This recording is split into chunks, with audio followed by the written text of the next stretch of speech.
This month's Where Did the Road Go is sponsored by Tim, Allison Cook, Super Inframan, Stephen St. George, and Lindsay Trebet. Thank you for making this show possible.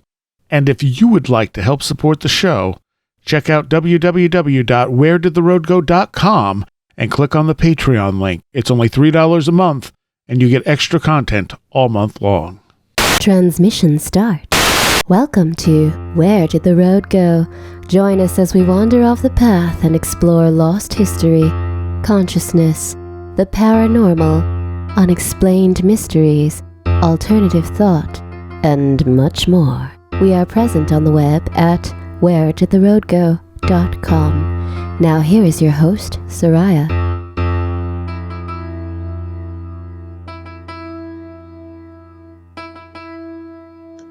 Welcome to this edition of Where Did the Road Go? And tonight I have with me Mr. Christopher Ernst. Hello. Taylor Bell of the Green Lion podcast. Hey. And when we did one of our AMA shows, someone said, whatever happened to Ren? Well, he's right here. Hi, Ren. We found him. I'm back, making my triumphant return. And we think it's been almost a year, hasn't it? It's been a while. So were you abducted? Yeah, I was abducted by the need to garden. So I bought a house, and so I've been spending the last year like making improvements and building out a garden and learning how to grow stuff hydroponically. So I don't know, I've been busy. I heard you were doing field research for more of your subterranean research. Oh yeah. Actually, you were in the deep underground. Yeah. I went exploring. I'm back from Agartha. That's when everyone figured this. The Theosophists weren't joking. They weren't making it up. It's all real. But I did actually do some field research with Josh Cutchin. We went out to the Skinwalker Ranch of the South. Really? So that's a story I can tell at some point. You want to tell it now? Yeah, sure.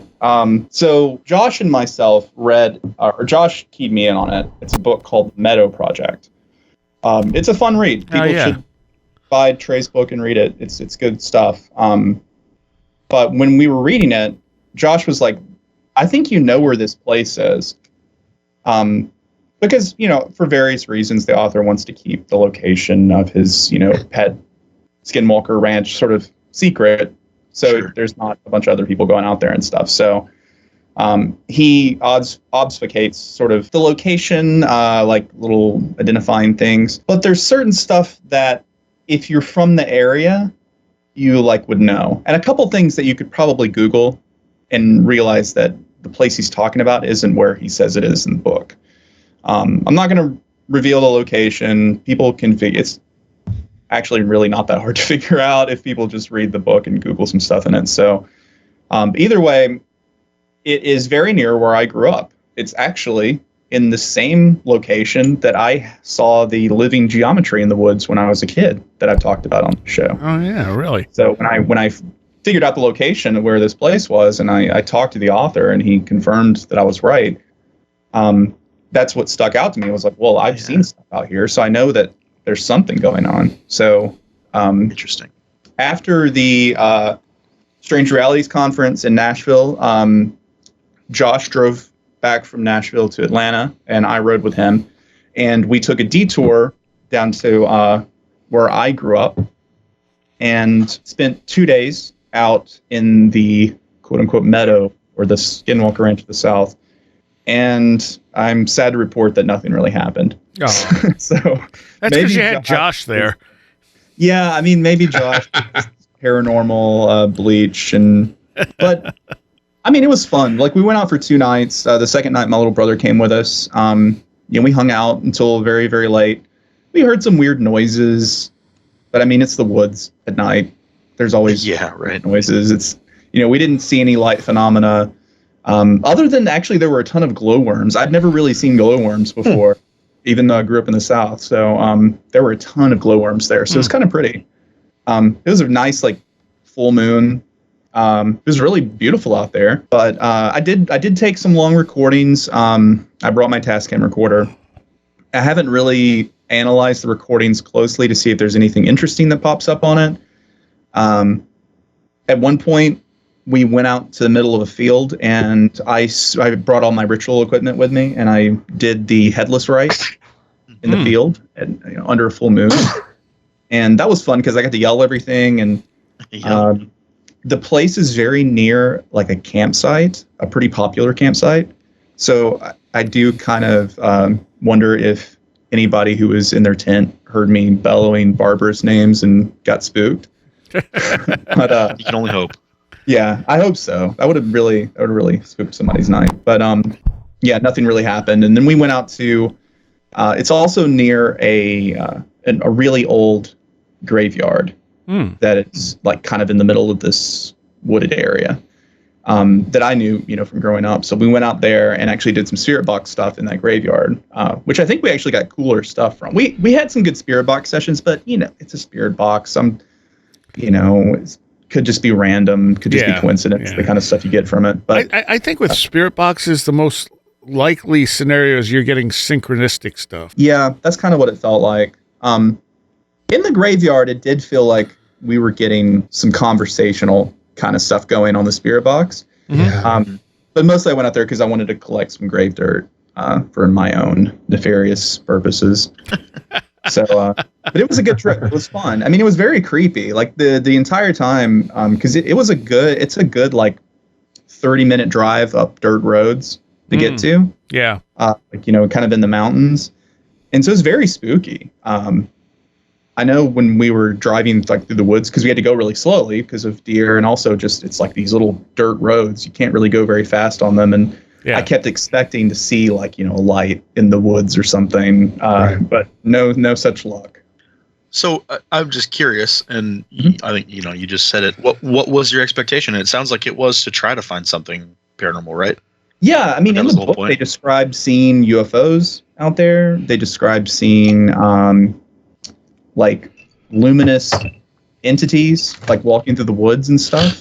There's some very dramatic encounters, Bigfoot kind of stuff going on. But, and I'm not saying that they didn't experience that stuff.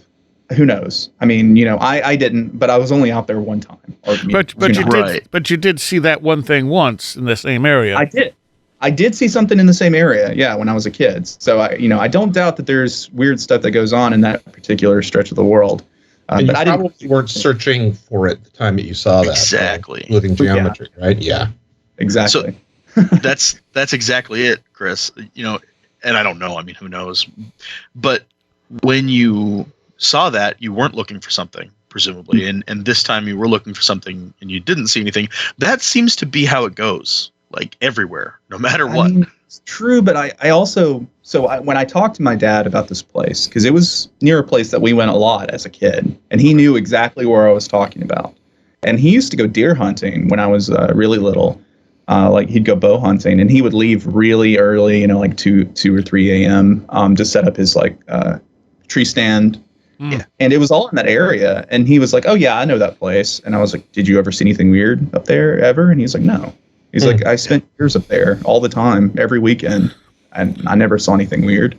Well, it may also be people's sensitivity to it. It's possible, yeah. I mean, my little brother is sensitive to this kind of stuff, and he actually knew the place because he's like, "Yeah, we used to come up here as like teenagers and stuff, to do teenager things." Sure. And I asked him, had he ever seen anything weird up there? And he was like, "No." So. I mean, who knows? Maybe it was just didn't get lucky. If I go back, I'll probably, I'm sure I'll visit my folks again this year, and I'll probably take another ride up there just to poke around. Huh. Yeah, that's super cool. When it's funny because you mentioned the glowworms, and when I went to Gettysburg after Albatwitch with Tim and Chad, there were tons of glowworms on the ground. I've never seen them before. Yeah. It was so strange. I'd never really seen them, and the whole time, me and Josh kept like seeing these little lights. And we were like on the ground, and we were like, "What is that?" Well, we keep seeing these little flashes of light, and finally, once our eyes adjusted, we saw that it was like little glowworms in the dirt. Yeah, it was really pretty. I've heard of those. I've never seen them. I've never even seen pictures of them. They're just very similar to like fireflies. or lightning bugs. Okay. But they're like stationary, right? On the ground. Yeah. Okay. I talked when we saw them. I could actually see those glowworms. But there was one night I was walking back from dropping my car off because it was nice, and my mechanic's literally down the road from me, and I kept seeing these flashes of light on the edge of the road, and I kept going, there's got to be something there. And I'd turn my light on, and I'd look, and there'd be absolutely nothing there, and they were constant. And I'm just going, I don't know what to make of this. There's distinct flashes of light, but there's literally nothing there, unless something's taking off and disappearing before I turn the light on and look at it, Were they coming from like the either side, like the lakes on either side? No, they were coming from the ground. Oh, from the ground. Okay. Like right on the edge of the road. Oh. And they were moving? No, they weren't moving. That was the thing. They were in one spot, so I could walk right over to them, and I turned my camera flashlight on, and there's nothing there. Nothing. Yeah. Interesting. And I'm sorting through. So when we saw them in Gettysburg, they're like glowworms, and I'm like, oh, let me see. And what I saw was brighter, but I'm looking, I'm going, oh no, I can see the glowworm. That was really easy to pick out once I got down there with a flashlight. Right. Right. Yeah. So I don't know what I saw. Yeah, I've seen fireflies, but I've never seen glowworms.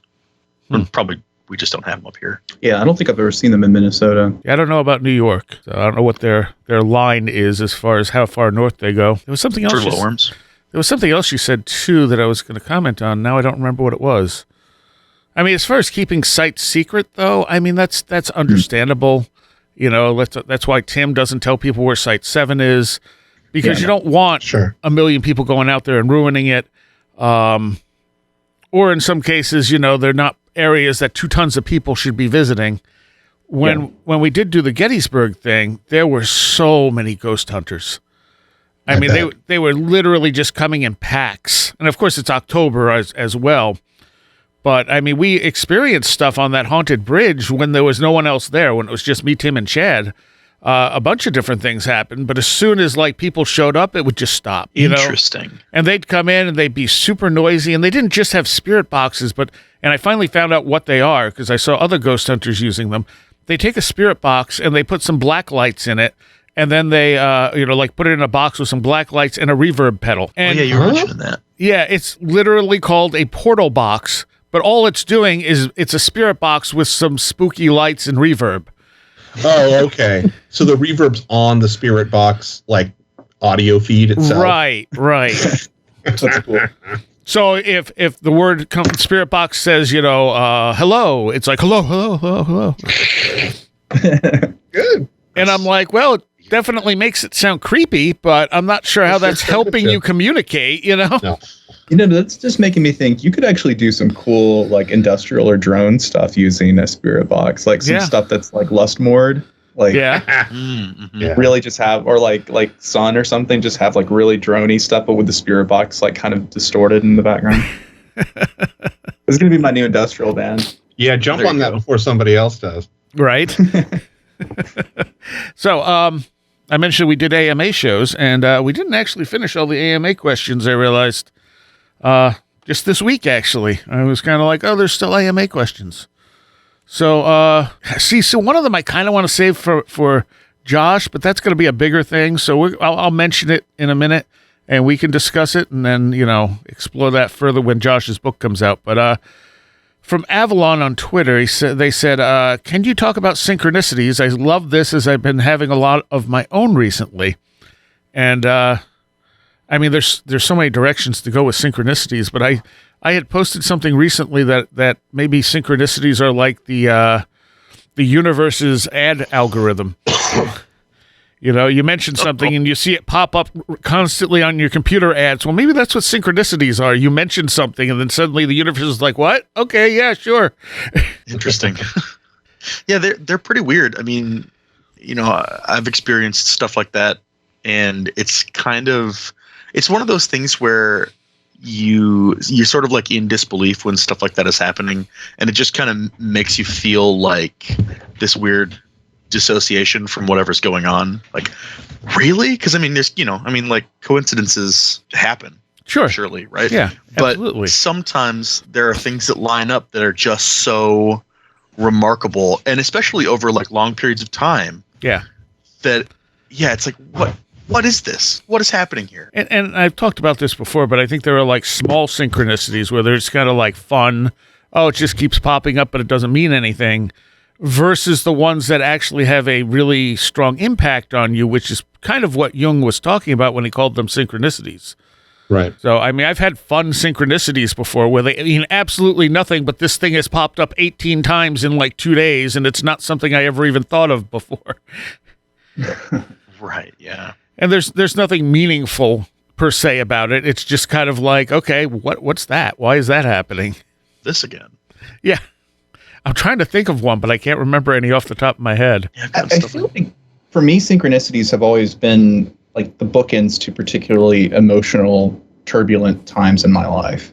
Really? You know, like I'll meet someone new and I'll have a rash of synchronicities that surround them.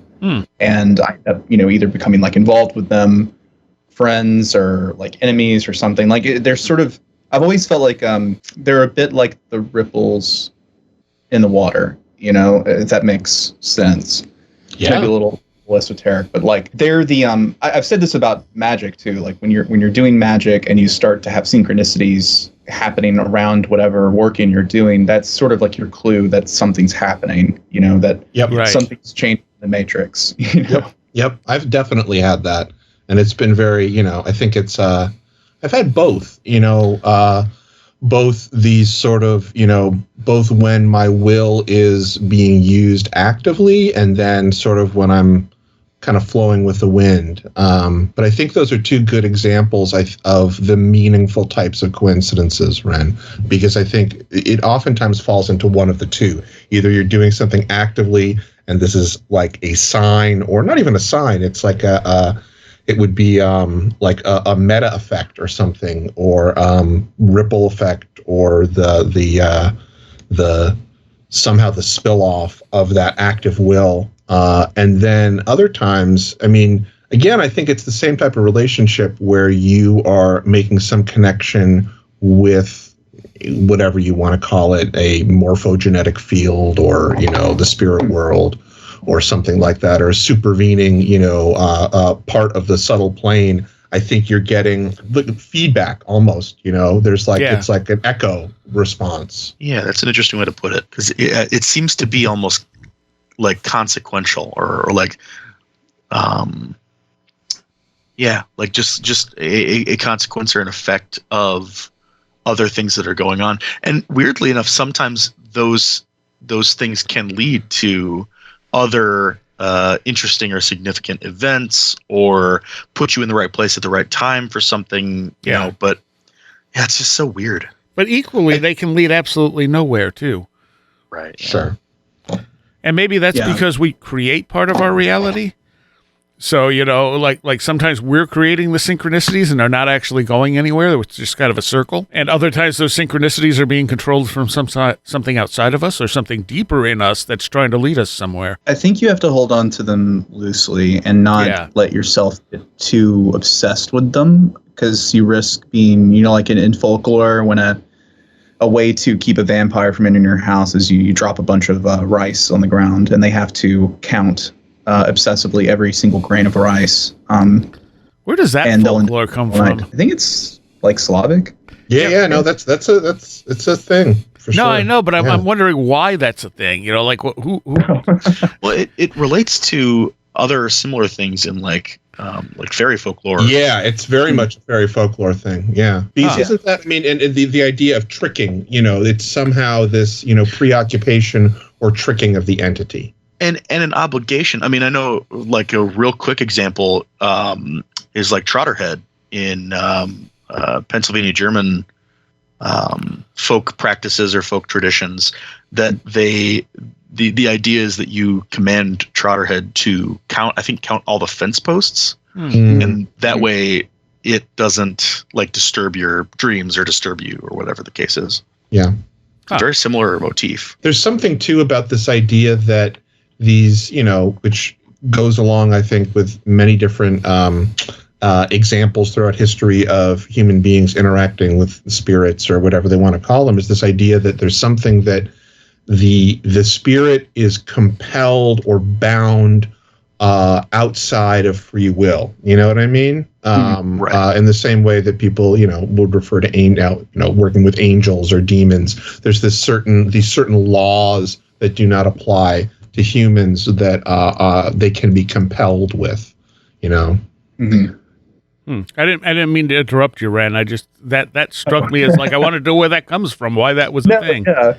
My point there is don't be the vampire counting the grains of rice, which Right.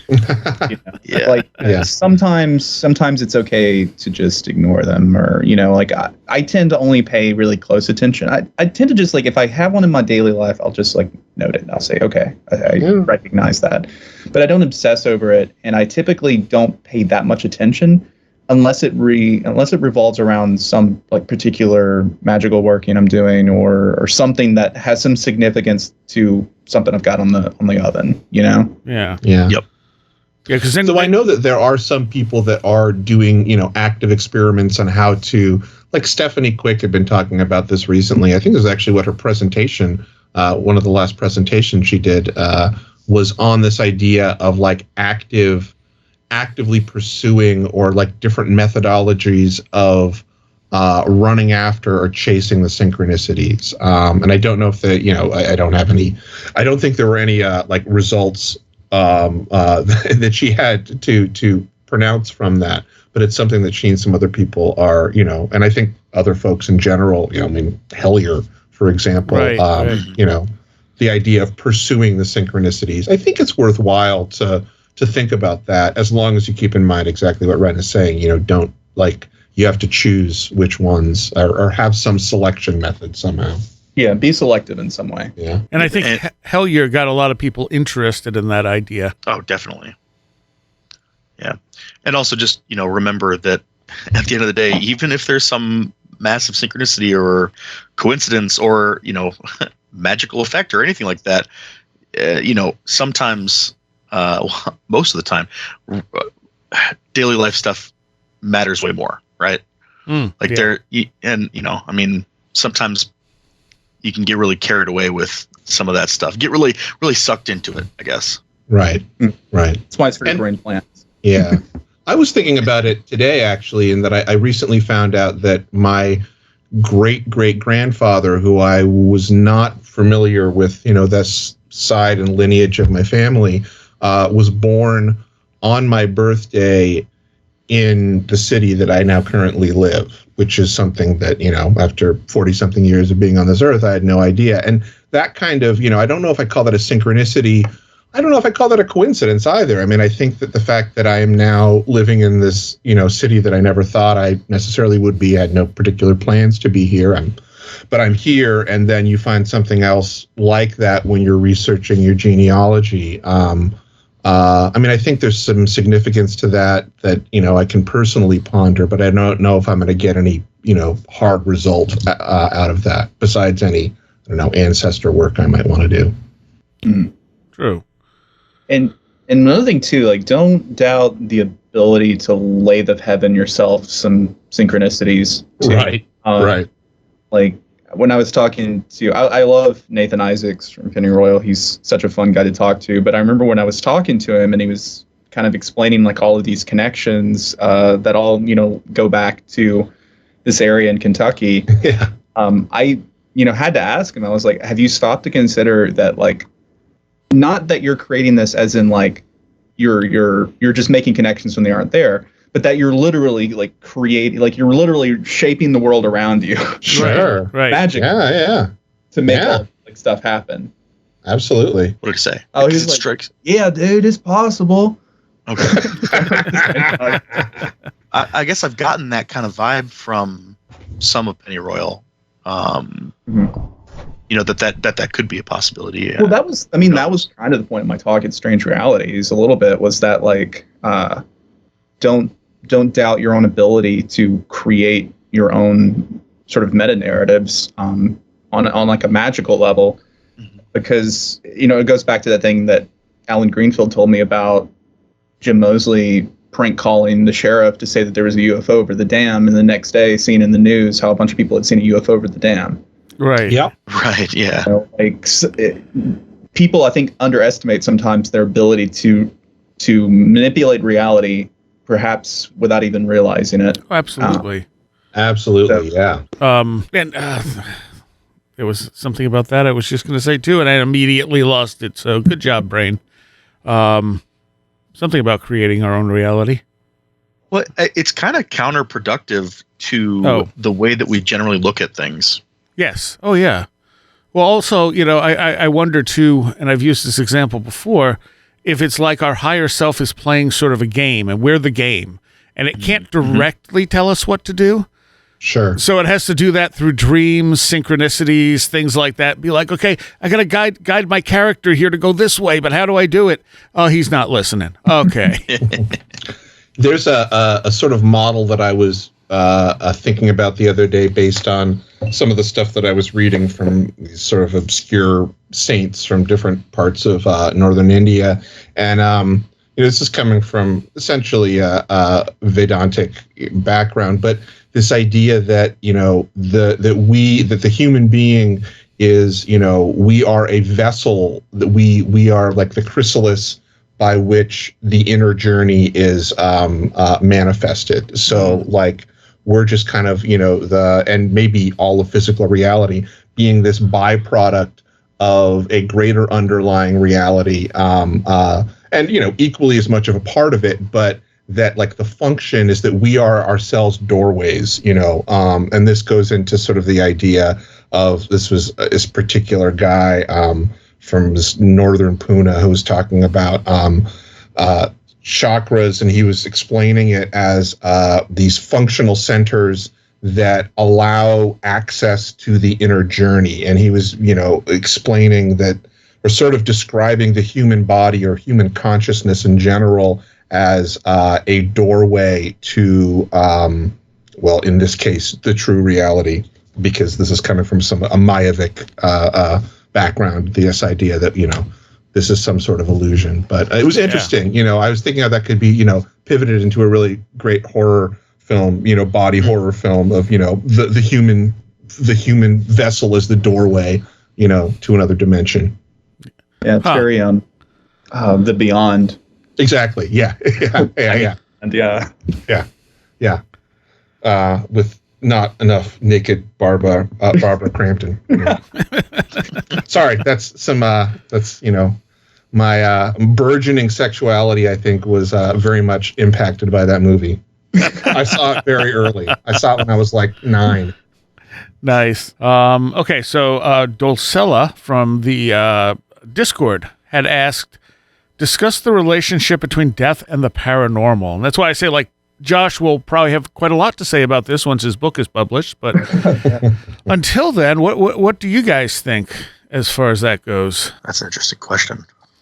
I mean, to me, I don't know. I think that death isn't what we think it is, first of all. I think that we are both alive and dead at the same time. So that at the time, I don't think there's an afterlife. I think there's a part of us that is outside of life that we rejoin with when we die. But that it's not the same as death in a sense, because you were conscious the whole time of our life, but we're also conscious of wherever else we are, wherever that other part of us is. And it makes sense that it connects into the paranormal for that very reason, because so much of the paranormal may be us interacting with our higher self. Yeah. Or whatever part of ourself that is. I mean, I think that for me, I kind of want to take a step back and first examine like what paranormal means, because I think, if you look at the way human beings have interacted with the world around them, historically, this idea of, there being a separation between what is normal and what is paranormal, somehow othering, we've really exacerbated that, I think, in our current sort of, materialist paradigm. So to me, I feel like death and the idea of death, I mean, that's been something that humans have been grappling with since, probably we achieved consciousness, is this idea of what happens when this body vessel leaves, once the consciousness leaves it. So I feel like the exploration of the paranormal, or that which is, numinous or extra mundane, this has been going on forever. So I feel like they're inextricably linked. Yeah, I mean, you're right. It's definitely something we've been grappling with, and obviously still are grappling with. Right. And I think what's really interesting about like religion, for example, is that a lot of elements of like religious belief tend to center around concepts of what happens to us after death. Yeah. Right. And that, we end up creating or, I don't know, creating or adopting beliefs and stories, right, and myths about what happens. Some of which is from experiences, people sharing what they've experienced. No doubt, a decent portion of that is probably from paranormal or paranormal adjacent, or like you said, numinous kinds of occurrences. But it seems that they are. It's like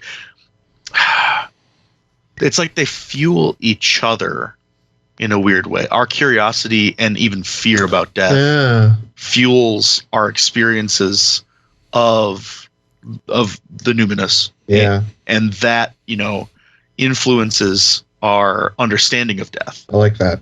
The like when you deal with ghost hunters, like we were just talking about, I mean, I feel like a lot of that is just that, trying to figure out what death is. Is there an afterlife, and so on and so forth. And I think it also tends to blind them to other ideas of what they might be encountering.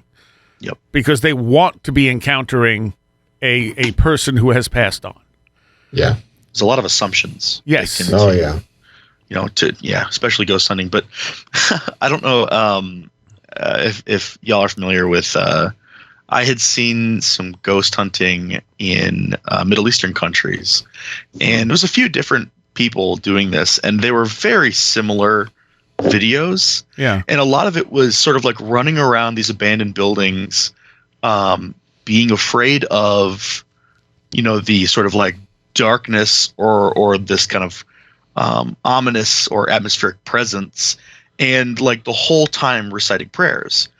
And it had like a very like fear of the demonic kind of a feel to it. Yeah. Whereas like when we talk about ghost hunting, in America or in the West, a lot of the times it's about, there is some of that, but a lot of the times it's about exploration. You're bringing gadgets and you're sitting down to have a conversation and you're measuring things and you're trying to understand or whatever, but there's still fear, I don't know, it's interesting. True. And sometimes there are ghost boxes hooked up to reverb pedals with black lights and got to get some pyrotechnics going on too or something. I mean, for me, most of the time when I've had weird experiences in all kinds of situations, but the most common have often been when not a lot was going on. When you're sitting outside at night or in the woods or something like that. It's not when like a lot of noise is happening and a lot of people are around. It's peaceful and there's less, interference. Right. Or something. I don't know. I mean, do you guys think that what we're experiencing with paranormal events is in some way like a window into whatever death is, or do you think they're related at all? I mean, they seem to be in some ways. Yeah, there seems to be a definite relation. I mean, you get the dead spirits, you get dead people in fairy encounters and UFO encounters. There's an enormous crossover of after effects between near-death experiences and abduction encounters. So, I mean, there's something there. Mm-hmm. What exactly it is hard to say, but like I said, I don't know that death is really. I mean, it's the death of the body, but it's not. Yeah. It's like a change of focus for us, I think.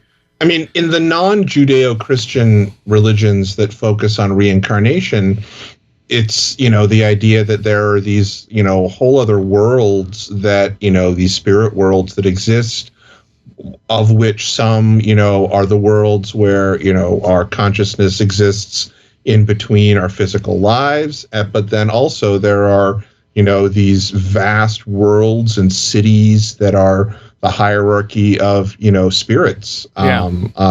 So who knows? I mean, that's one way to think about it. And like I said, I'm sure Josh would have a book's worth, or maybe a couple books worth of stuff to say about this subject. Yeah. So that we will all learn more about soon, I am sure. Josh has yet to disappoint with any of his books. But actually, it was the you mentioned the reincarnation and other cultures, and even early Christianity had referred to reincarnation as a thing. That's true. You're right. Yeah, that's in one of the Nag Hammadi texts, or isn't it? I don't remember. I'm not familiar with this. What? I don't know specifically what Sarai is referring to, but the Nag Hammadi texts were a bunch of they're essentially the Gnostic Gospels that were found in the 40s, I think. That might have been it, yeah. Yeah, which are basically all the apocryphal Gospels that the Council of Nicaea threw out. Yeah, okay. I've heard of that. Yeah. Okay. I'm not familiar, though, where the reincarnation is cited in there, but I was just thinking it might be in one of those, because there's a lot of interesting stuff in there. Okay. I believe there's also still a vague reference in the current Bible too. Yeah, but I mean, been a while since I read that. Reincarnation. The most interesting aspect of reincarnation is when you have the kids that remember very clear details of their past lives when they're very, very young. Yeah, because I mean, to me, the two most obvious, the obvious explanation is that they're remembering a past life. The only other real explanation I can come up with is that they are somehow psychically focusing in on one person's information. Sure. I mean, it seems far less likely. That's, like Occam's razor says, they're probably remembering a past life. Mm-hmm. But that's like the only other thing I can even come up with. I mean, granted, there's plenty of stuff out there we probably don't have a perspective on, but like, I can't think of any other way that they would be relaying this information. Yeah. Well, and in a way, that is still remembering a past life. It's just not their past life. Right. If everything is information. Yeah. Did you chime in on this, Ren? Not yet. I mean, I'm in the same boat, I think, as Chris said when he talked about, like, we kind of have to think about what do we mean by paranormal. Yeah. Like, not to go all Jeffrey Kripal on everyone, but, like, I don't really see the paranormal as not normal anymore. Yeah. It's just like somebody had actually on social media was asking about out-of-body experiences, about what you call the out-of-body you. Like, is it called the astral body or, whatever? And I was like, I don't think I have a name for it. It's just me. Yeah. It's like it's not a distinct entity for me. It's just a change of focus. Yeah, it's just like a change in consciousness, and it's not a distinct thing. It's just there's no need to even really give it another name. I don't know. That's sort of how I feel. Like obviously I see like living things as having souls. Like I have a soul that isn't necessarily tied to my physical body, and I think there's a whole ecosystem of non-bodied entities, non-human intelligences, and all these things. So I'm really kind of unsure how to answer the question, like, what is the connection between death and the paranormal? Because I don't see there being a real difference between them. Like, they're just all part of the same, the same set of experiences. Right. Mm-hmm. And I don't remember who initially said it, but somebody called the paranormal, instead of being paranormal, just less common experiences. They're ultra rare experiences in human experience. Yeah. Yeah, I kind of like that. I also tend to look at them as being, still of a natural bend, but yeah, just less common. Yeah, and if we are also somewhere else right now outside of time, then you're looking at, that's the other thing. We're dealing with time. For life and death, you need time. Mm-hmm. And if you exist somewhere without time, then that's not really a thing. Yeah. And someone else in the Discord had put up, let me pull this up here. Was it Tristane, I think? And it reset everything. All right, hang on. Got to scroll way back because I did the AMA a while ago. I had it selected, and then it dropped all the way down on the Discord, which is not... I'm not in the Discord as much as I'd like. I just don't have the time, unfortunately. But there is a Discord for anyone who wants to talk about this stuff. And so they're talking about, it was Tristan. And they said it is possible that any three-dimensional world of condensed energy matter is actually a surface in a five-dimensional reality. They posted these quotes from a few different people. So he basically he's talking about, like, there's a part of us that's five-dimensional. And even cites a journal here that says near-death experiences in fifth-dimensional spatio-temporal perspective. I think I read this when it was posted, and I was having a hard time wrapping my head around it. We are ourselves beings of four dimensions, and we are turned toward the third dimension with only one of our sides, only one small part of our being. Only this part of us lives in three dimensions, and we are conscious only of this part of our body. The greater part of our being lives in the fourth dimension, but we are unconscious of this greater part of ourselves. It would be still more true to say that we live in a four-dimensional world, but are conscious of ourselves only in a three-dimensional world.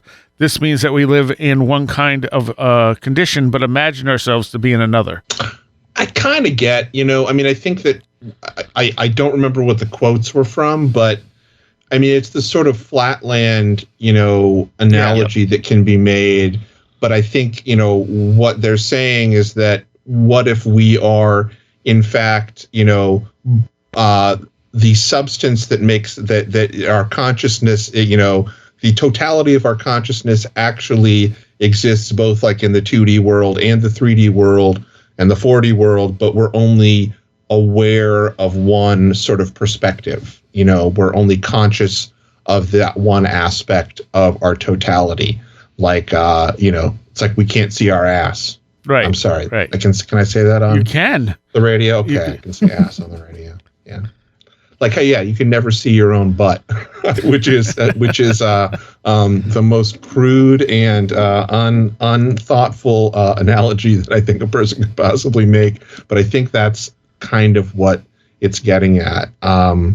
It doesn't sound to me. I mean, the other 5D that I'm aware of is that sort of the trend of sort of the 5D vibration new age trope. You guys familiar with that? No.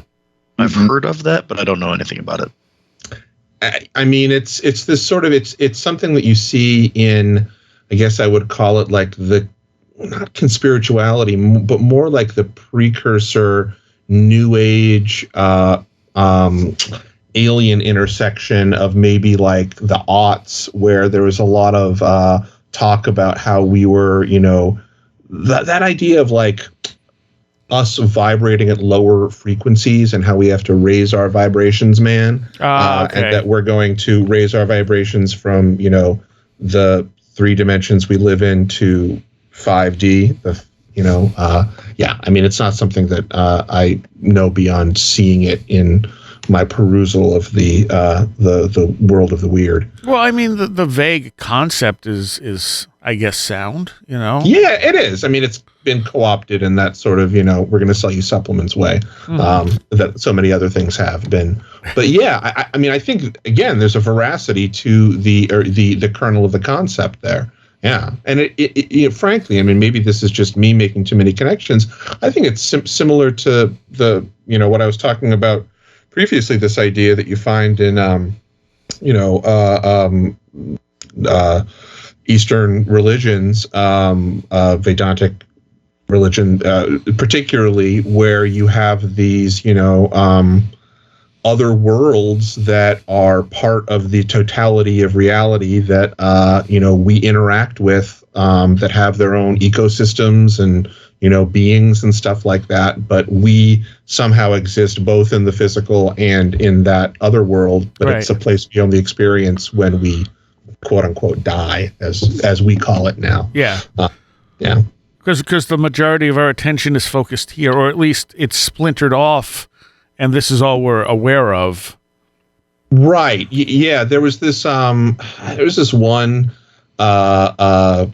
holy man that I talked to who was saying something about, it was this idea that the subtle body, and again, this is within the context of this sort of, Vedanta Hindu idea of there being, your gross body, your subtle body, and your mental body, which you also find in Buddhism and other things like that. But the subtle body being sort of the astral body, that it has different organs, like we have in the same way that we have eyes, and ears in our physical body, that there are subtle, what he referred to as subtle organs. And that what happens is that as you reincarnate over and over again, you develop your subtle organs, just in the same way that evolution develops our physical organs, and that these subtle organs, are why people see lights and UFOs and ghosts and weird things, is that they're developing these new organs and they're seeing things that are part of this, greater world, the subtle world. Sure. Interesting. Yeah. I mean, it's so hard to talk about, really any of this kind of stuff because it's so theoretical. Sure. We don't really have a way to experience it outside of like very subjective stuff that often ends up becoming, talked about as being like paranormal. It is experiential, though. I mean, I think you're right there, is that like, and I think, even these guys that I would be talking to, these people that, are in a very different sort of path spiritually that I have very little cultural sort of connection with, I think that, that idea of it being subjective, it meaning something to you, and that being important, I mean, that's is something I think that everybody's experienced spiritually or, in whatever practice they have, is that you have a revelation that is something that you cannot express to other people, through proof, but it is something that you now know because you've experienced it. And there is, beyond the sort of religious or spiritual veracity that might be given to something in the context of or religion or a spiritual practice, there's also, the way of thinking that like Gary Lockman put forth in, what was the name of that book he did? Lost Knowledge of the Imagination, I think it was called, where he was talking about, this shift that happened, in essentially with the Enlightenment to this thought process that eradicates the imaginal as another valid way of knowing the world. And I'm probably butchering his thesis, but eradicates the imaginal.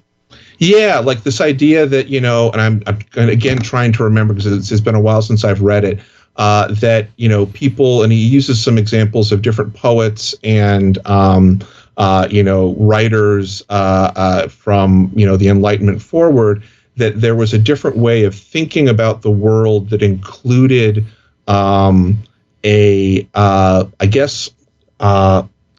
like giving weight and credence and equal value to the world of dreams and the imagination, and the way that,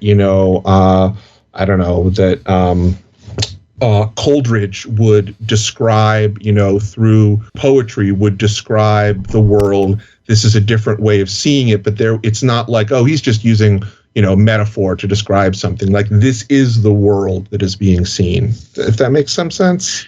Yeah. Yeah. And I mean, I think we were just talking about with like understanding through like experience and stuff. I guess I would look at that as like gnosis or something like that, right? Absolutely. Yeah. And that, that's something that I think many different people experience in very different ways. And I could say, I mean, I can't speak to the idea of like, 5-dimensional existence or anything like that, just because I don't know that kind of stuff. But I definitely have felt or experienced or known, I guess, whatever, different elements of being, of consciousness, of this stuff, right? That goes beyond the meat world, right? The 3D stuff and time. I mean, there's a lot of different ways I think people can try to tap into that sort of thing. Some of which includes dreams and the imaginal, and really wrestling with your own experiences and where those things take you, which sometimes may even wrap into like synchronicities and stuff like that.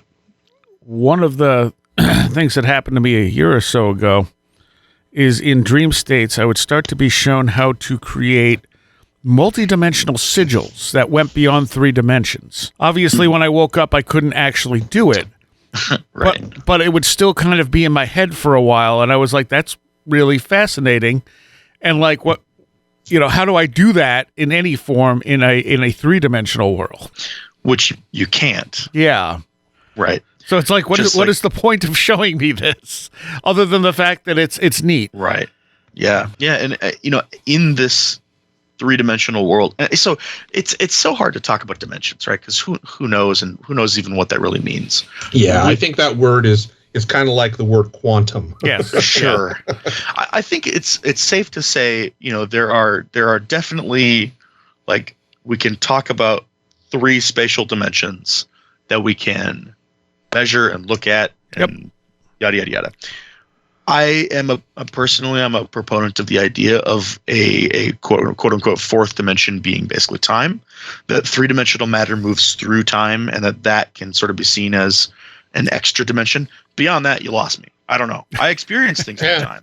I don't experience things beyond that, to my knowledge, to my conscious knowledge. And in the end, it's probably all an illusion anyway. Yeah. It's just being generated, like a computer game is. Right, yeah. Who knows? Who knows? I mean, I don't know about all the 5D stuff, but my input here is that if it helps you understand, any theory or framework you want to build around this, if it helps you understand that you're more than just your physical body, that you're not just a meat robot, yeah, totally. Something more than that, like, go for it, man. Yeah. I don't think any of us really know. We can all guess about, I guess the science or what the truth is behind what we are. But as long as you understand that you're more than your physical body, I think just go with whatever. Yeah, whatever clicks with you, definitely. And whatever you feel and experience, listen to that, try to understand it, and certainly share it with people if people understand or whatever, but like, you don't feel like you have to prove it to anybody.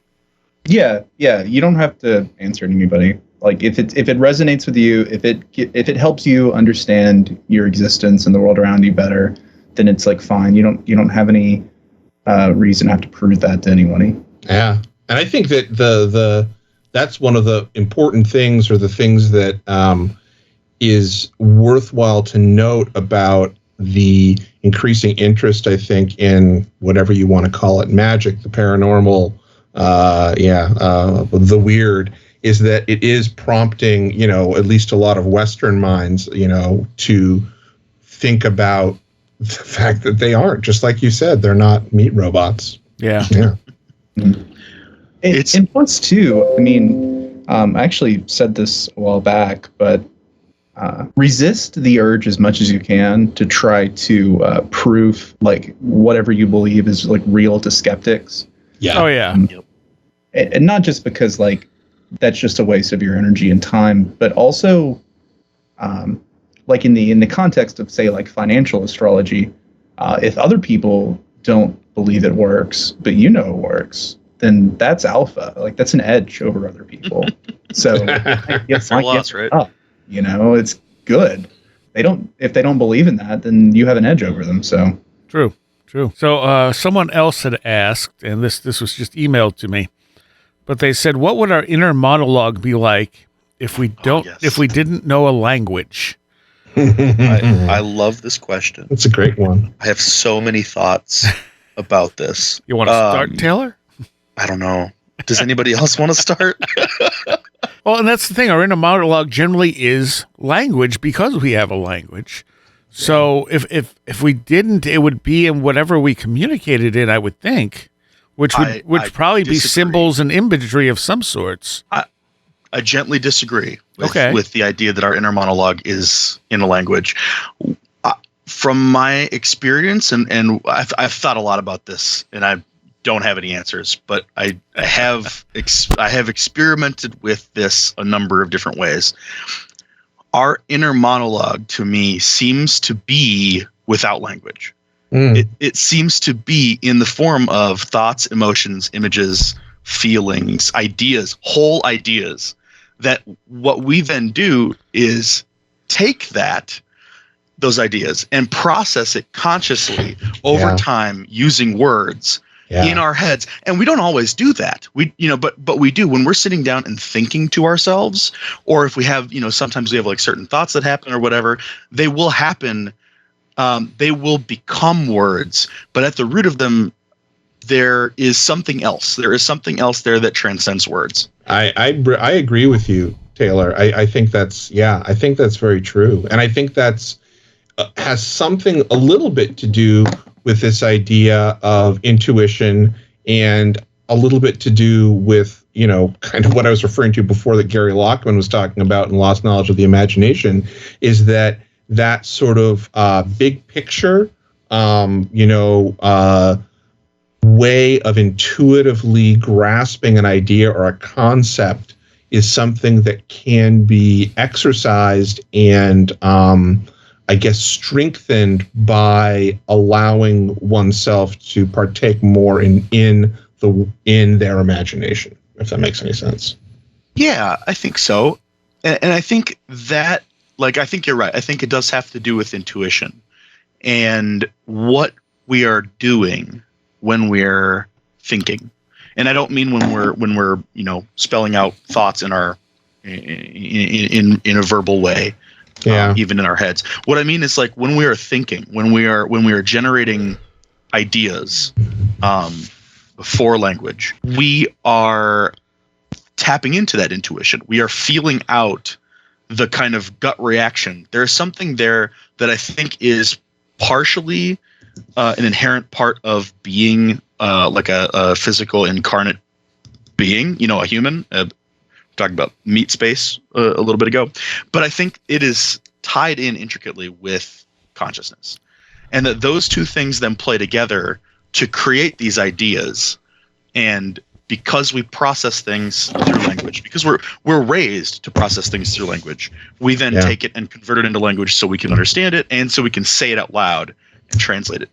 But if anybody can try this. If you are sitting down and thinking to yourself, think about something kind of complex, right? Give yourself something to chew on and really think about, and watch yourself thinking about it, because you may notice that you start feeling, even as you're saying the words in your head, even as your inner monologue is kind of going along, you are feeling what those thoughts are before you are able to even start saying them in words in your head. And that is absolutely fascinating to me. And the other thing that I think is really interesting about this, and where I think it's really kind of touched my life in major ways, is and kind of shattered and then helped to reform my cosmological beliefs, is that it is also how I have experienced communication with spirits. And by spirits, I don't just mean like ghosts or whatever. I mean, right. I mean the whole gamut of everything. And it all seems to partake in this interface, which is at its root ideas. Yeah. So do you think that language then maybe stifles those ideas because we translate it to language? You guys are familiar with the concept of the confusion of tongues? Sort of. So it's like a mythological story where Babel. The Tower of Babel. Yeah. And so ultimately what happened, supposedly, is that how does it go? Basically that people built a tower to try to reach heaven, and God said no, as he is wont to do. And and then split up. Split up the different tribes, and then created different languages to confuse the tongues and cause disruption.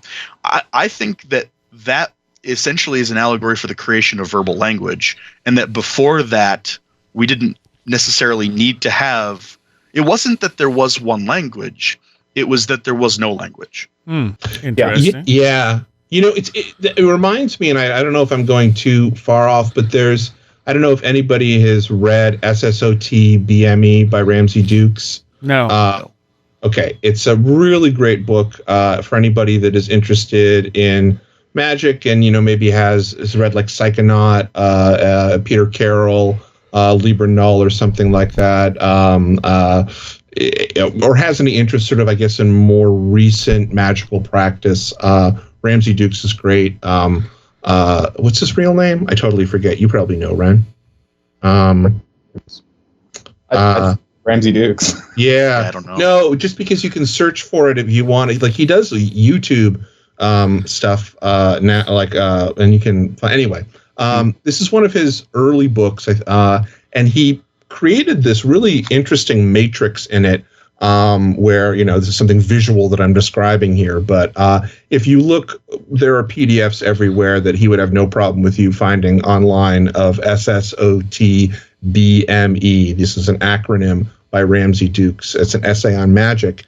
And he created this matrix to talk about the difference between magic, art, religion, and science.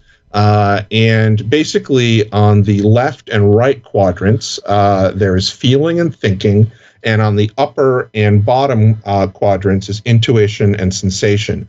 And he divides magic, art, religion, and science up into the 4 quadrants, with magic being at the corner that is the intersection of feeling and sensation, which I think is a really interesting way of thinking about magic. But it also occurs to me that might be, I don't know, that might be the mindset that one finds themselves in when they're having that internal monologue, or it might be a way to describe it and talk about this relationship between that way of thinking, a non-linguistic thinking, and magic. Yeah. I'm looking at the diagram, the quadrant diagram right now. That is really, really interesting, because it absolutely is, or at the very least, and so another quadrant here is in between feeling and intuition. We have art. Yeah. On the other side, we have thinking, and so we've got science and religion between thinking and sensation, or thinking and intuition. So that's really interesting. I'll have to. I know I brought it up before on the show, and I think one of my very first appearances I mentioned it, but a book called Amazon Beaming. Yeah. And it's all about, it's nonfiction. It's about a National Geographic photographer, the same guy who actually finally discovered the source of the Amazon, or, first Western person to discover that. And it's a book documenting him living with this tribe of Mayaruna indigenous people in the Amazon for something like 6 months or something. Like he got left there. He was supposed to be picked up, and he never got picked up by his pilot. So he ended up just sort of having to live with these people. And they weren't the tribe that he was there to study. They were a different tribe. And they didn't speak any Portuguese. They didn't speak any language that he knew.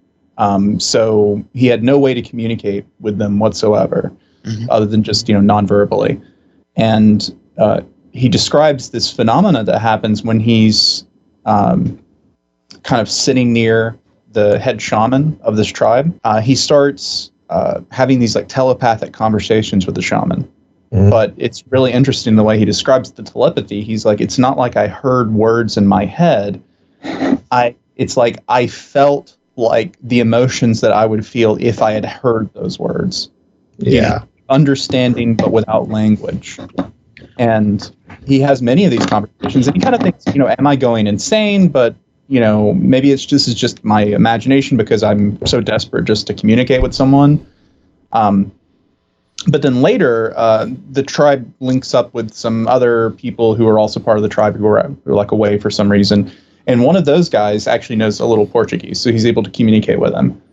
And he asks him about this experience that he was having with the shaman, and the guy's like, "Yeah, that's the old language. All the old timers used to know how to talk to each other like that, but not many people can do it these days. Like it's kind of like a lost thing that's dying out, basically. The shaman and a couple other people know how, but." And that's sort of how I feel about language. I feel like the nonverbal communication that goes on between a mother and a child, that's like sort of the true language. That's how people communicate with each other. But that sense is dulled by language itself, right? Because ultimately, it would be difficult to express complex thoughts using that sort of nonverbal language, or at least, in my head, it would be difficult. Like, it'd be difficult to do philosophy, or talk about philosophy when you. But it's a different type of communication that is useful for like tribal coherence or communicating with family members. And I've sort of had the same thought as you, Taylor, that not only was the Tower of Babel moment, the confusion of tongues or the invention of language, but it was like, actually, I have this feeling that like true magic, or like, magic that comes from human beings and isn't mediated through spirits, comes from the utilization of that like true nonverbal language.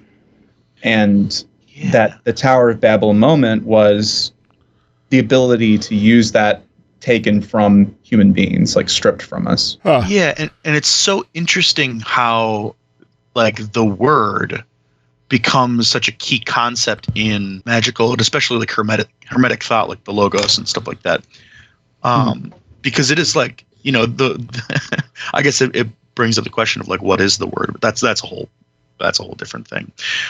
I remember you bringing up this Amazon beaming book, and I was fascinated the first time we talked about that.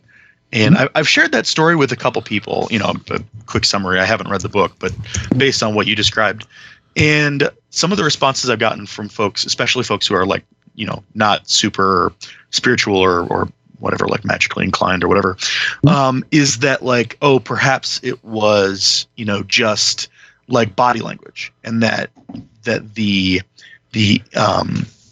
communication that was happening between the shaman and this this person was, subtle communication that involved like body language and like obvious things, right? Like needs, yada, yada, yada. And I think that whatever we put into language, whatever we put into words, I should say, like verbal language, is the same thing that goes into body language. It's yes, we make words with our mouths typically, or we type them or write them or whatever the case is.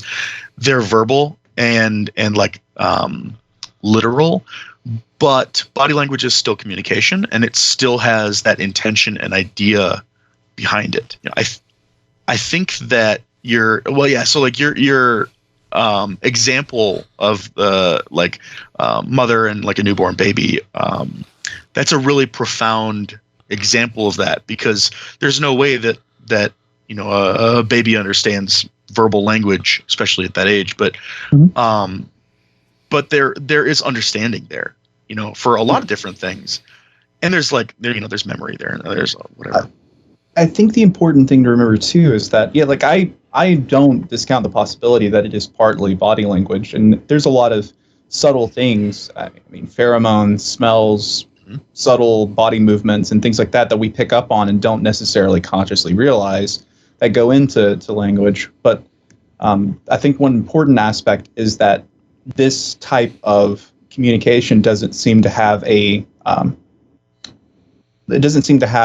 distance limit. Yes. Like it can happen over a distance. And that's where telepathy, the word telepathy comes from. It's like telepathos, like pathos at a distance, because the first recorded, sort of in Western science of this was people who had a pre-knowledge or like of the moment of someone's death, right? Like they just knew that their husband had died, and they were correct in that feeling. And that says to me like that's the same thing, because it's not like you hear a voice in your head that says your husband has died. You feel the emotions that you would feel if you knew that was true. Yep. And that's exactly how he describes communicating like that in Amazon beaming. He feels the emotions that would accompany if he had heard the words. Like it's like an understanding, but without actual like language. And didn't they give him information from like something in his life that he didn't know about yet, or was that something else? I can't remember. I don't think so. Okay. Something else I'm thinking about, where they knew something that happened to like his wife or something. Yeah, it's an interesting book. I mean, people. There was actually a stage adaptation that was Really? in production in London a couple of years ago. That sounded really cool. It's like everybody had like in the audience had like headsets, and it would like play sort of a voice into the headset and stuff. It sounded interesting. But, yeah, fascinating. Yeah, and I would say one thing that is weird about this concept of like wordless communication is, so you mentioned like it might be difficult to have like philosophical conversations, right? Or anything that gets really complex. It's super easy, like theoretically, super easy to communicate needs or basic ideas, likes and dislikes, emotions, images, even stuff like that. But to have like an in-depth conversation is sort of difficult. And I would say, so the first time I experienced this was during a meditation where I had, I've talked about this a few times on other podcasts, but I sat down to try to reach out to the spirit of a dead friend, which I had never done before, and I would definitely did not believe in. I was in a very weird place in my life, and I reached out sort of out of desperation. And what happened was this communication that was happening instantaneously, and it was so fast that I was like having a hard time keeping up. And as I was, receiving these sort of like signals, if you will, and my brain was trying to convert them into words, and I had to basically say, like, slow the hell down. This is too much. I don't know what to do with this. And eventually, like, I kind of caught on and was able to sort of participate in this way very briefly, and it did not last. But, it's interesting. I think you can have those types of complex conversations, but they almost get reduced to nothing because there's no words. It's just feelings and emotions. You convey them instantaneously. There is a knowing, and then it's gone. And then what was do any of you remember the specifics of the experience that Terence McKenna had when he first encountered the self-transforming machine elves, the Tykes, where he talks about language and how they're telling him something about, isn't it like, you have to say the word because the word that creates, like when you speak, that is what creates in our world. Do you remember that? Don't. Okay. But that ties back in with the concept of like the logos. Yeah. It's been a while since I've listened to that particular speech. That's sort of interesting too, though, because I mean, regardless of the complex abilities that language gives us, language is also a yoke. I mean, it is a limiter. It can be almost impossible to express concepts that we don't have words for. And lots of cultures, other languages have concepts that are untranslatable into other languages. Sure. So it's like language can be a limitation. Yeah, absolutely. Which I think there's pros and cons, right? I think our culture would be very different if we just all communicated telepathically with no words. It would probably be a lot less interesting than it is now. Maybe, but also maybe more peaceful. Well, if we all could feel what each other are feeling, yeah, maybe. Yeah, it's like it makes me think. I mean, this is very nerdy of me to bring this up, but it makes me think of like the idea of the new type in Mobile Suit Gundam. This idea that it's like an adaptation that people undergo from being in space that makes them perfectly understand other human beings. And so with the idea being that if all humans were new types, then there wouldn't be any more war or holocausts or anything, because we would all perfectly understand and empathize with every other person. There's also the idea that like the written word changed how we interact with things and each other. Oh, sure. Yeah. For so long, everything was oral, and we think that, well, these people were just too primitive to have a written language, but maybe they didn't need a written language. Yeah. Yeah, and I don't remember where I heard this, but it may have been on this podcast, it may have been somewhere else, but that for a long time when, written language was around, brand new, I guess, or, whatever, for a couple thousand years, that it was really looked at as a recording of verbal language, and that it was meant to be read aloud. And obviously, nowadays we don't necessarily see it that way, and a lot of people will like if you're reading a book, you may just sit there and read it silently, which is normal. Right. But somebody had brought up the idea that Julius Caesar read things silently, like read in his head, and that it was just super weird to all of his constituents or whatever, and they would kind of get freaked out by the idea that he's reading stuff without talking. Huh. Who knows if that's true? It's just something I heard. Oh, that's neat. That is neat. Yeah, because there's that. I mean, it's that crap. I'm going to forget the name of the actual theory, but the whole idea that people in the past thought that their sort of internal voice was the gods speaking to them, which I think is probably nonsense. I think you're talking about like Julian Jaynes. Yeah, Julian Jaynes, what is the bicameral mind? Yeah, bicameral mind. Yeah, that's it. I always thought that was nonsense, honestly. Yeah. I kind of think maybe that's a little patronizing of ancient people, but yeah. I do think it's interesting that we probably do think differently about our internal voice than people did thousands of years ago. Like there probably is a difference in the way those things are conceived of. Yeah, I would say so. And part of what Julian Jaynes was basing it off of is the way that they didn't always identify with the thoughts that they had, I think, was part of his argument.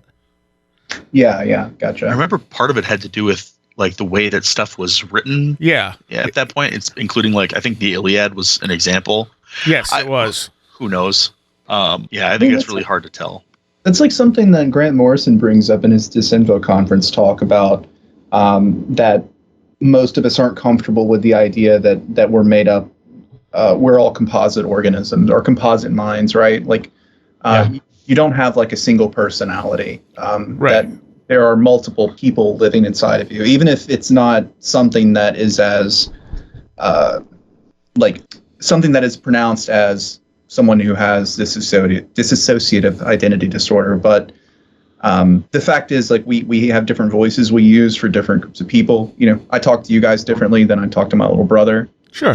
Yeah. And it goes beyond just code switching. Like I think that we all have sort of multiple minds inside of us. And so maybe that was just the ancients treating that more honestly and saying, okay, sure. I've got a system of people inside of me that that are telling me things like, or maybe this is my ancestors speaking to me or something. Right. I mean, we know that they had a different conception of like dreams, like in ancient Greece. Like dreams weren't necessarily considered just all in your mind or just in your imagination. Like if you met a god in a dream, then it was just as if you had met the god in waking life. Like there was no useful distinction between dreams and waking life. Yeah. They were just as real as day-to-day life. They just took place in a different realm. And that's a little bit of what I was talking about, what Gary Lockman, I was talking about, but Gary Lockman is talking about is that, historically before the Enlightenment, there being a very different way, of interacting with reality that took a lot more into consideration as being valid and part of that experience. Yes. Yeah. And it's unfortunate that our culture has thrown dreams away as unimportant for the most part. Oh, it's amazing. Yeah. It's so baffling. You hear that meme that, and dreams are uninteresting, there's nothing more boring than someone else's dream, but and people are told that, oh, your dreams are just you sorting out the day. Yeah. Just your mind. Sometimes they are. Yeah, I mean, sometimes they're made up of things that you were thinking about as you fell asleep. Right. Like I have that happen often, but then sometimes they're not. They're not always just your mind sorting out the day. Big dreams and little dreams. Yes, exactly. Yeah. Sometimes there is something else going on there. And at the beginning, if a dream, like I've had dreams about, people that have died. I've had dreams, nightmares where I'm, hurt or killed.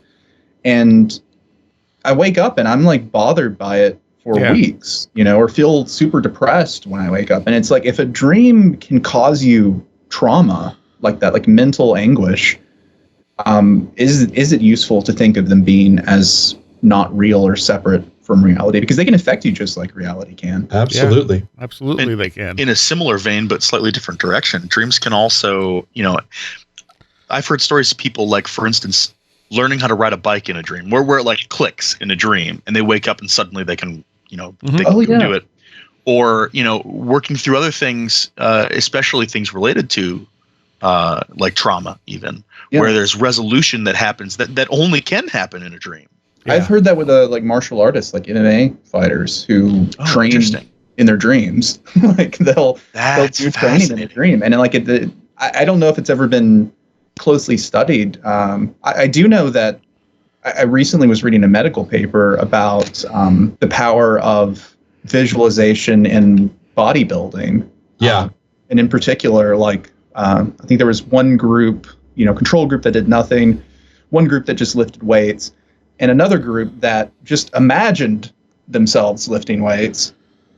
And it was like the group that lifted weights had something like a 27% increase in lean muscle mass or something after however many months. The group that didn't do anything had, nothing happen. And the group that just imagined themselves lifting weights had like a 17% increase. Yeah. It was like an insane. It was so close that it was like astonishing to read. I was like, what?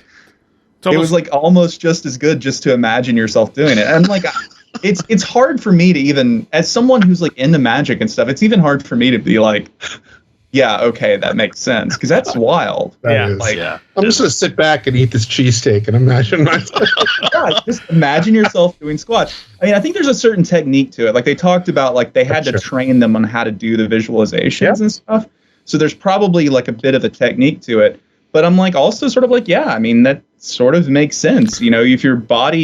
If you can visualize something so well that you can make your body feel that, your body's going to respond to it. Yeah, that's Absolutely. true. Yeah, exactly. And we are out of time. So, Ren, where can people find you? So I have my blog at liminalroom.com, and also have the new Aeon English Kabbalah at naeq.io if people are interested in looking into that. And you can find me on social media, usual platforms. Or you can send me an email, which I have contact information on my blog. And hopefully hear more often. Yeah, definitely. I mean, kind of feel like I'm easing back into things. So anytime you want to have me on, I'm happy to do it. Awesome. And Chris, where can people find you? If you want to contact me, you can go to brightrectangle.com. If you want to hear me talk about stuff, probably here. And Taylor? I'm on the Green Line podcast, greenlinepublishing.com. I will be putting out a new episode relatively soon. It may be out by the time this comes out, actually. Oh, okay. Excellent. Thank you all. Thank you. Thanks. Yeah, everyone. I would like to take a moment here to thank all of my Patreons. As we go into our 10th year, it is all of you that help keep this going. And I would especially like to give a shout out to those of you pledging $10 or more. Allison Cook, Super Inframan, Stephen St. George, Tim, Andrew Nichols, Christine, The 100th Monkey Project, a Blue Second Gen MR2 drifting around a Japanese mountain, Patricia Giaquinta, Alex Whitcomb, American Rambler, Andrew Maines, Barbara Fisher, Beverly Williamson, Big Boy Limina, Charles Davis, Charles in Florida, Land of the Crazy and Communicable, Chris Ernst, Chris Johnson, Craig Cicernos, Craig Parmenter, Crystal Ann Compton, David Moore, Denise Sarek, Diane B., Duffy Dowder, Edu Camahort, Empty K, Eric Citron, Eric Todd, J. Otto Bullitt, Matthew Sproul, Denise Sarek, James Lattimore, Joanna Rojas, John Bracken, Carla Mahoney, Kevin Schreck, Kristen L., Laser Printer Jam, Linz Jackson K., Leanne Cherry, Luke Osborne, Mark Bowley, Mark Brady, Matt in Delaware, Patricia W., Paul Jeffries, Ray Benedetto, Riker and Stark, Roger Gonzalez, Sam Sharon, Stone Wilderness, Tactical Therapist, Taylor Bell, 36 Dingo, Thunderboy, Timothy Castaneda, Tyler Glimstead, Vincent Treewell, Walker, Will Gebhard, Will Powell, Ren Collier, Martinez Saint, and Stephen D. I thank you all so very much, and a special shout out to Vincent Treewell, who does our recaps every week and does a fantastic job. Thank you all. There's a Patreon segment to go along with this show, so if you enjoyed it and you're a Patreon, you'll be getting more. If you want to hear the Patreon segments, it's only $3 a month. That's it. And you get extra content all month long. And it supports the show a lot.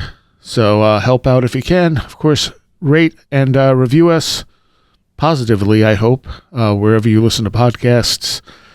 And you can find all of our shows going all the way back to the beginning at wheredidtheroadgo.com, plus all our social media links, all that stuff, merchandise, lots of stuff there. Probably more than you'll ever get through.